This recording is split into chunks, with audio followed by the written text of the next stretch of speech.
Good morning guys, সুপ্রভাত সবাইকে। কেমন আছো তোমরা?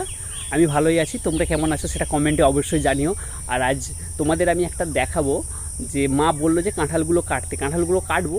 তার আগে তোমাদের একটা জিনিস আমি দেখাবো যে এই গাছটার বনসাই হয় কিনা সেটা দেখাবো। চলো তোমাদের সেটা আমি দেখাই। আমি একটা বনসাই গাছ করার জন্য রেডি করছি, তো চলো সেটা দেখাই। তারপরে তোমরা কমেন্টে আমাকে জানাবে যে এটা বনসাই করা যায় কিনা, তারপর কাঁঠালগুলো কাটবো। তো কাঁঠালগুলো যখন কাটবো তোমাদের একটা কাঁঠালের বিশেষত্ব দেখাবো। সেটা যখন কাঁঠালগুলো কাটার পর তোমাদের দেখাচ্ছি।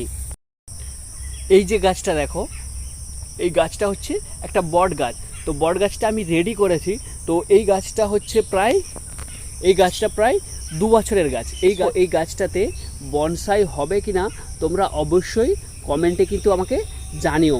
দেখো এই যে ওপরের দেখো এটা হচ্ছে তোমার প্রথম বছরের, আর দ্বিতীয় বছরের এই মালাটাতে নারকেলের যে খোলটা, এই খোলটাতে লাগিয়েছি। তো তোমরা অবশ্যই কমেন্টে জানিও এই গাছটাকে বনসাই করা যাবে কি না। আর এবার চলো আমি কাঁঠালগুলো পেড়ে নিয়ে তোমাদের দেখাচ্ছি। এই যে বনসাই গাছটা, বনসাই গাছটা করার জন্য এই বট গাছটাকে লাগিয়েছি। তো এটা তোমরা কমেন্টে আমাকে জানিও যে কোন কোন প্রসেসে করলে এটাকে ভালোভাবে আমি বনসাই করতে পারবো।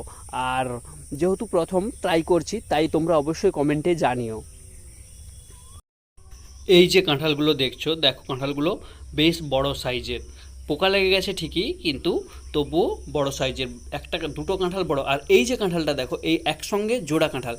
এইরকম তোমাদের কার কার বাড়িতে এরকম জোড়া কাঁঠাল হয় সেটা কিন্তু কমেন্টে আমাকে জানিও। কারণ আমাদের একটা গাছে আছে যেটাতে এইরকম জোড়া কাঁঠাল হয়। তো এই কাঁঠালটা যে ছোট তা কিন্তু নয়, এই খুব বড় বড় কাঁঠাল। ওই আগের যে দুটো কাঁঠাল দেখালাম ওইগুলোও কিন্তু জোড়া কাঁঠাল ছিল, কিন্তু পাড়তে গিয়ে জোড়াটা ছেড়ে গেছে। আর এই কাঁঠালটা এখনও জোড়াই আছে, তাই তোমাদের দেখালাম। তোমাদের কার কার এরকম বাড়িতে জোড়া কাঁঠাল হয় সেটা কিন্তু কমেন্টে জানিও।